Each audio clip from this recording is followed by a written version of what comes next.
is Rogers TV.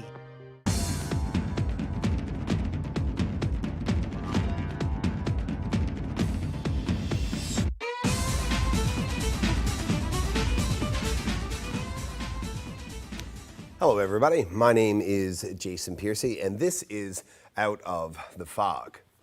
Tonight's episode probably won't be as fun and jovial and jokey as most of the ones that I have come to do over the last number of years. However, it is incredibly, incredibly important. We're going to talk about mental illness, we're going to talk about addictions, we're going to talk about how hard it is on the families and the parents of people who lose folks to these things that we're just still trying to get our heads around. I'd like you to watch, I'd like you to stay here, because chances are you, either yourself or someone you know, can really use this conversation. We'll be right back after this.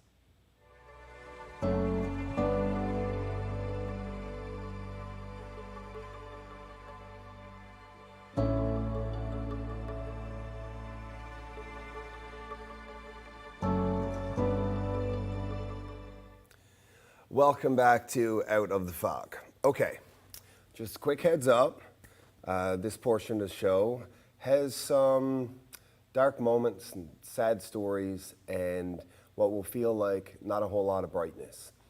The purpose of me telling you, of course, so you have an idea what you're in for, but the concept that we're going for here, and my guest will explain why this is so important, is because when you go through something terrible and you keep it to yourself and you don't talk about it and you don't share your story or the truth of your story, which is very important, then you're removing the opportunity for other people to relate to you and provide comfort. And you're also removing the opportunity to bring a lot of purpose and value to the existence of those who may have been involved in whatever the trauma or tragedy is. So that's what we're going for here today. So I would like to introduce you to a man that I've known for quite some time now, talented musician, wonderful conversationalist, and a charming man is Mr. Steve Randell. Thank you. Thank you for having me. Of course, it is my pleasure. So I started with this very sort of dark, ominous sort of introduction there, because there's nothing fun about the start of the story that we're talking about here today. So I don't want to put words in your mouth, but if you don't mind, sir, we're describing you as a mental health and addictions advocate, sort of. Would you mind telling me the story of the last few months or few years of your life and how it relates to your late son? So he was about 18 years old. He passed at 26 years old, just turned 26, just this past July. When he was about 18, I started to notice he went from, playing hockey, very social, volunteered, funny guy, I guess the kid that parents like to brag about. He was doing great. You bore the neighbors, look at what my kid's doing, and all that fun stuff. So he was doing so well. At 18, you could see the shift. It was an obvious shift. And then you see and from there, it just got worse. You see a little bit of the drug paraphernalia around. You're wondering, is this just experimenting? What do I step in? Do I panic? Because no parent knows what to do. I haven't met one that does, and I've met many who are suffering through the same things. We don't know what to do, so we just kind of start, and me being always one to like to self-educate, then I start reading books, and I start going to counseling sessions. What do I do? And for the longest time, I was trying to save him, I realized. I was trying to save him, as parents do. If you're... An understandable place for you to naturally go. I can't imagine a situation in which my child was in danger where I would actively decide not to attempt to save. Right. We know it as a natural instinct. Your kid falls off their bike, you run over, pick them up, and dust them off. You're okay, right? And all of a sudden you get to the point where that doesn't work. Yeah. And you're so lost as to what to do. And then through that, and so that continued for, about 20, I looked at a picture just the other day of his 20th birthday. He was sitting in front of his cake. And even the look on his face, you could tell he was a little strung out. And like from there on, it was always something we're dealing with that just escalated until he was hospitalized a few times through basically overdosing and surviving it. And then in June, mid-June of this year, he had another overdose and ended up hospitalized. He came home again after that, and it was just there for a short time. And I can remember saying to him, because he was like, in another moment, like, that's it. I'm going to get better. I'm going to not do this anymore. And I can remember saying to him, and by no means trying to be prophetic, but just saying, I said, Zach, I don't think you got another binge left in you. Because he would binge. He'd get pretty good for a few days and off he'd go, or a couple of weeks. And I said, I don't think you have another binge left in you. I said, you've been. Do you mean the body? Yeah. I don't know if your body can do another. Yeah. Right. Because, he was so close to death so many times. And sadly, the next binge was his last. So there's a progression that you noticed from a certain point in life and then throughout. And you're watching it. And there's at times you're panicking as a parent. You're probably looking at your own lifestyle and wondering, like, did I teach him this? Or for sure. Yeah, because you've been a professional musician amongst other things. Like we shared success in the real estate industry for a decade or more together. Like so, like being a professional salesperson and up late at night slapping the bass at a bar. That's a party scene, right? Yeah. So to look at one's lifestyle and then see a child that has so many, because you mentioned funny, life at a party, great storyteller, like.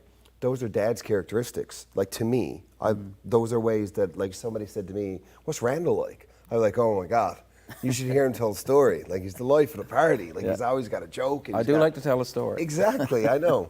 So you must have seen a lot of yourself in him. And that's the challenging part, because That's got to be hard. Well, I think you'd almost be inhuman as a parent if you didn't immediately go to the self-blame first. Yeah. I don't think we can help it. It's not healthy, and we have to learn that that's not it. But I spent so much time figuring out trying to learn. I was sitting in front of a therapist for a year trying to learn. This up? How did I make him like this? Yeah. And the therapist, who was fantastic, a wonderful guy, who did so much work to let me learn myself through some guidance, that you could have been the worst parent, you could have been the best, and most of us are neither. We're somewhere in the middle and just figuring out as we go. Either way, you could have been either side of it, and his fate was his fate. His choices were his choices. Yeah. Now, I say that out loud, knowing that logically to be true. It hasn't been that long since he passed. I still go through the modes of, like, what did I do? How could I have prevented it? Or And, even like, and you mentioned, and to your point, there's still the guilt if I sit down and have a glass of wine. yeah. They're still there. Knowing I have to logically, analytically take myself out of that path, going like, it's okay to have fun again. It's okay to go out and to a social event and have fun.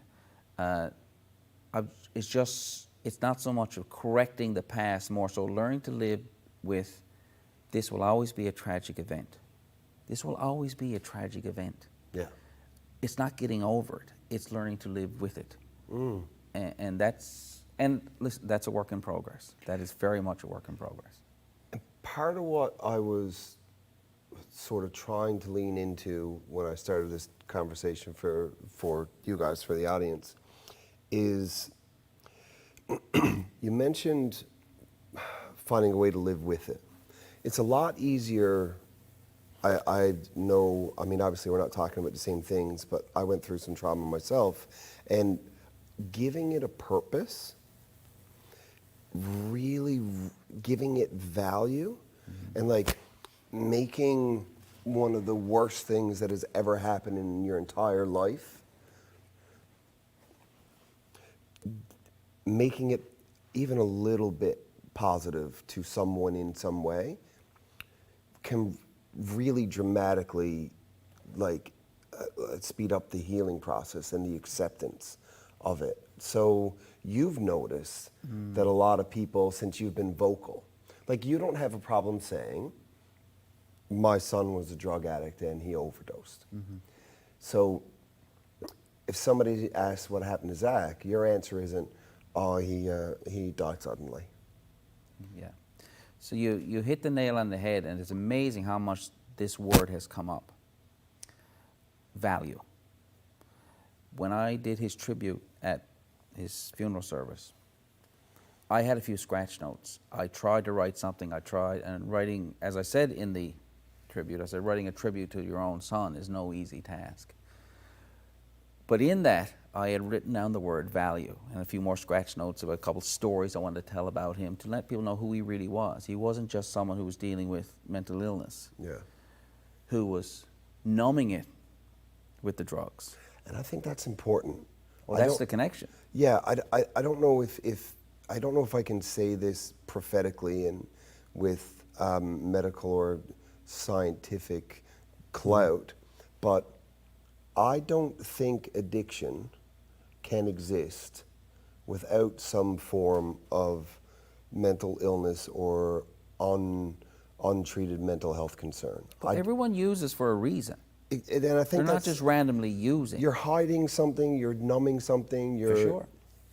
So sometimes for him it started very light. He didn't turn into this addict who was injecting needles in his arms. He didn't start that way. He started with the lightest of the light to kind of maybe calm himself a bit.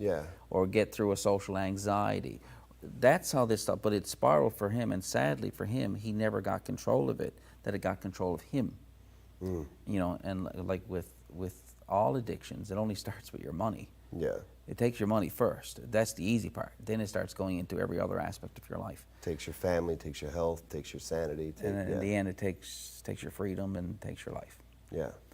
And if we can all together find some value, again, it doesn't change the tragedy. It can't take away. My son is gone, and he's not coming back. But if we can take that and find some value, if they're up there looking down on us or whatever happens after, you know, and they say, like, Dad is out creating value from my struggles, I think they'd be very proud of us. And I think so many, as I said in the service, I said, maybe today a message can get out there, and from shows like this, that maybe we can save one who makes them want to save themselves. You know what I mean? There's so much more that I want to talk about, Steve. But what I'm going to have to do is I'm going to have to let you guys know that we're going to take a quick break, and we will be right back, and we'll continue this conversation. Just a moment.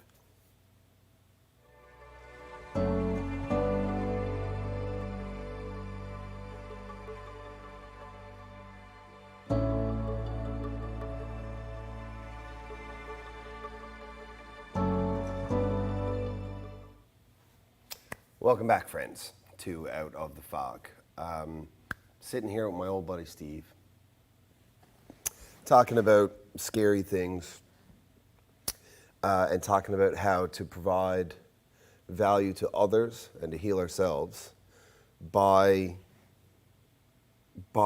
using the worst parts of our existences as opportunities to heal and help ourselves and others. So,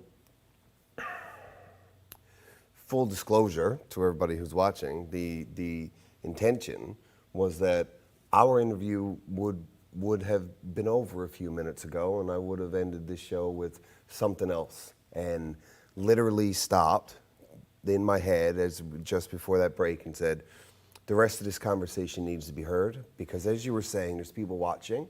I was like, oh my God, there's people watching. who feel this.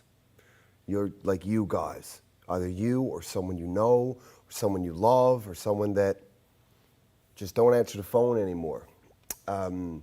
They are out there, so I want to spend the rest of this episode talking about it. And you didn't sign up for it, but I hope you're cool with it. No, I appreciate it because it is, you know, and recognizing the importance of it. Because if people like you and I who are privileged enough to get a platform, if we don't talk about, who's going to?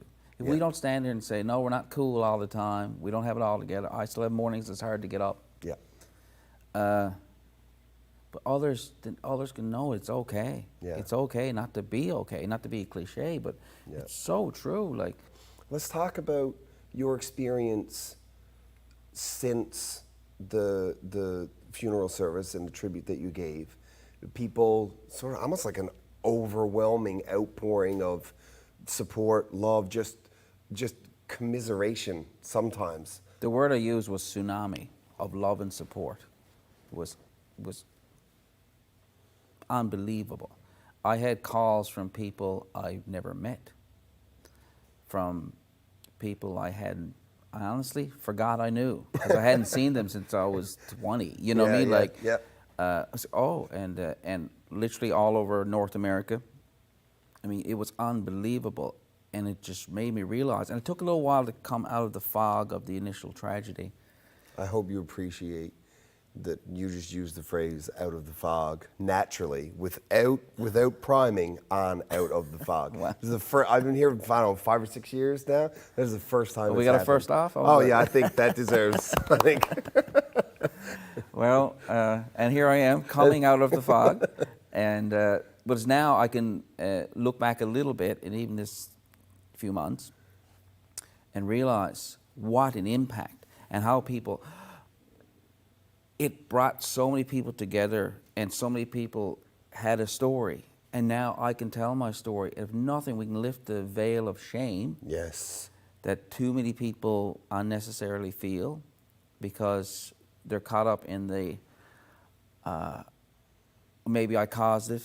What's everybody going to think of me if they find out that my I son, couldn't cure it. You know what I mean? I tried and I couldn't cure it. Like, it's that failure piece. And Lord knows, and the third C, of course, always the control. All the time we try to.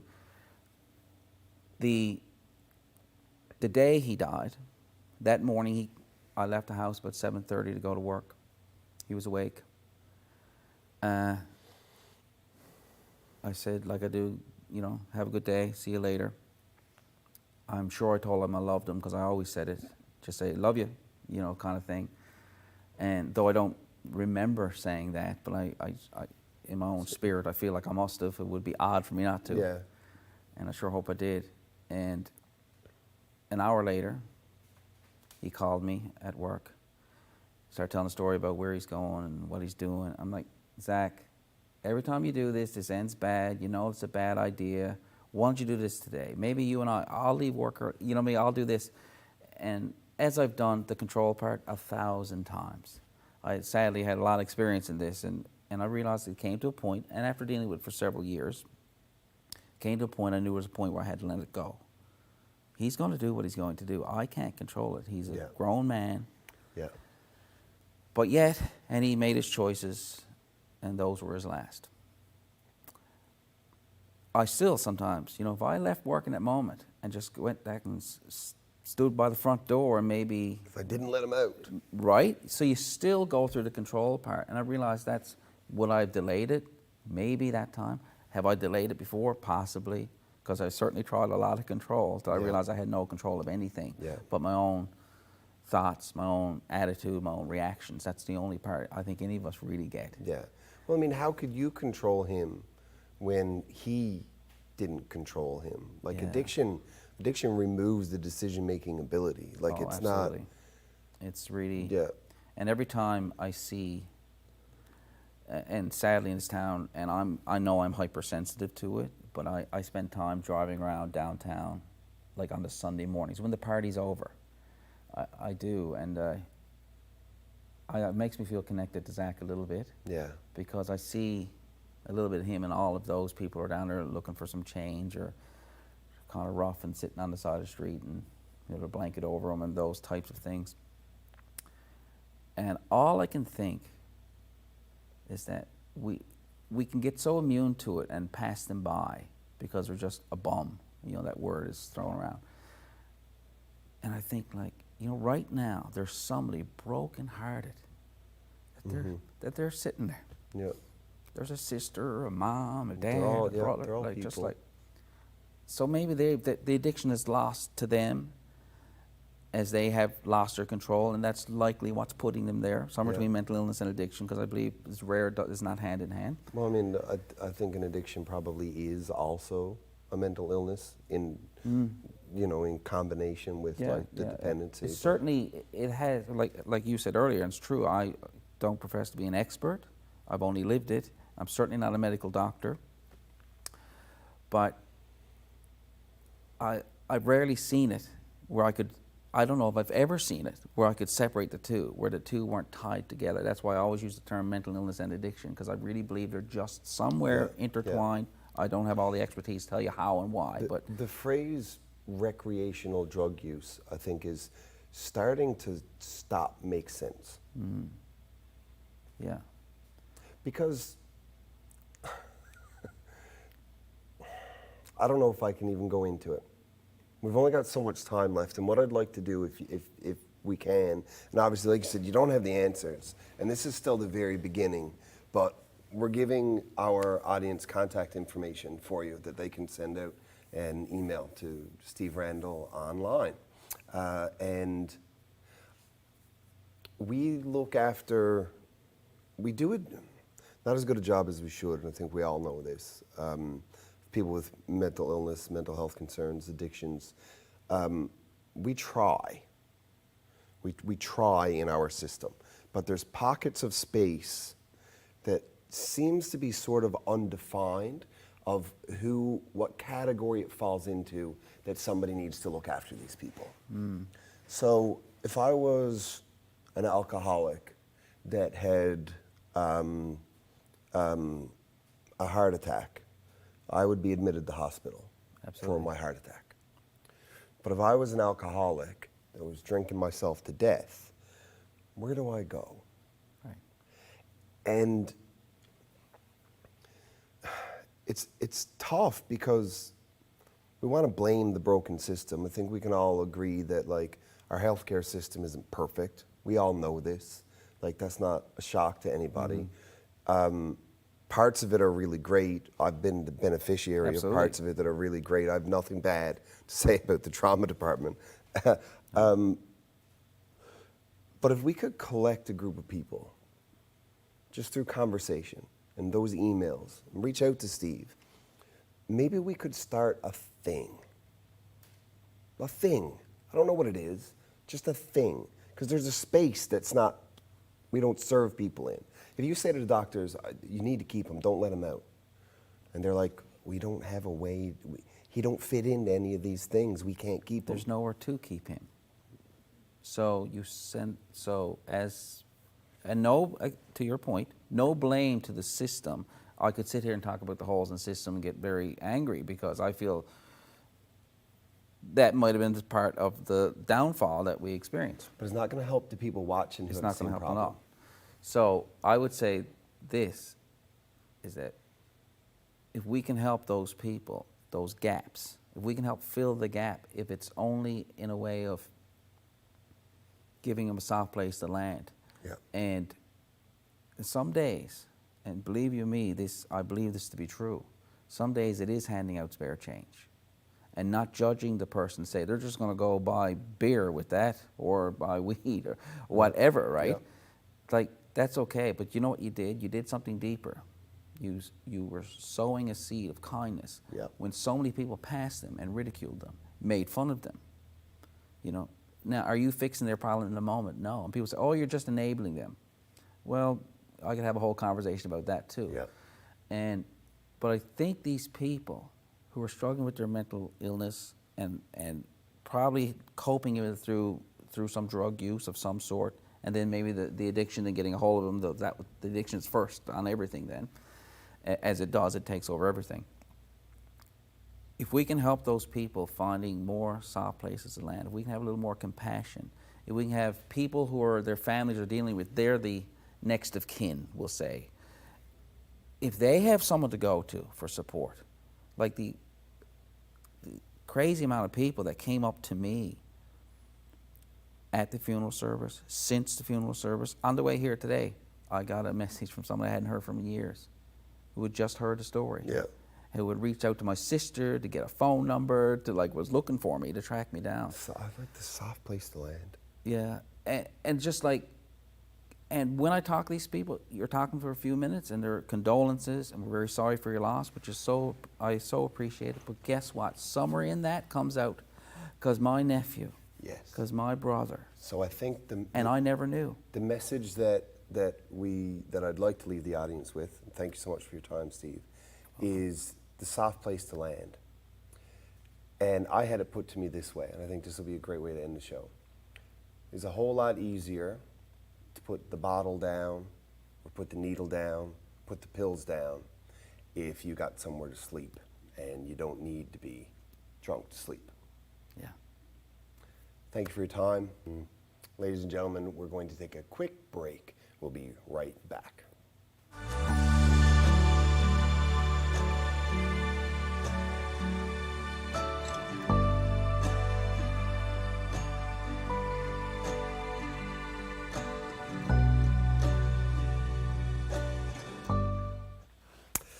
Welcome back. Obviously, that's a hard conversation. Obviously, I can't even fathom how difficult it is to go through that as a father or as a human, or the blame that we place on ourselves, the amount of suffering that we go through. None of that helps anybody. Certainly don't help you. Don't help others who have the same problem. But if you can find brightness, if you can find it, we can find a way to make some people better. Thank you for watching, and we'll see you next time.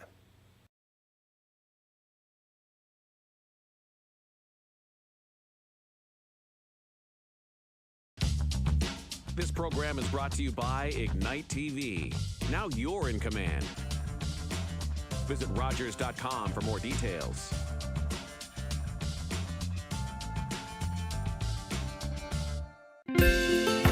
If you have a comment about this program, we'd love to hear it. Email or call us, or send us your feedback through social media.